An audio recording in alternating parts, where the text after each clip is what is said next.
Welcome to the last breakfast. Please enjoy the video. You begin by confirming which Python you'll update, because pip is tied to an interpreter. Once ready, open a terminal where that Python runs. You want to affect the correct environment. Run Python mpip version to see current state. Then, execute Python mpip, install upgrade pip to start the upgrade. This calls pip through its interpreter and prevents mismatched installations. Make sure you're using the same Python command you use for running your projects. Once you reach permission decisions, choose the safest path.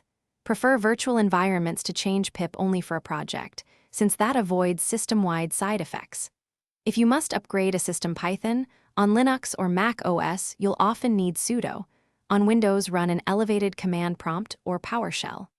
Alternatively, use Python mpip, install upgrade user pip, to install to your user directory. Make sure the terminal session's path points to the environment you intended before continuing. You finish by verifying the result. Run Python mpip version to confirm the pip tied to that interpreter updated, and pip version to check your shell's default. Once done, you can update packages with Python mpip install upackage or inspect outdated packages. If you hit permission errors, make sure to try user or recreate a virtual environment because those avoid system permissions. If pip is broken, download getpip. Py and run Python getpip. Py as a recovery step, only as a last resort.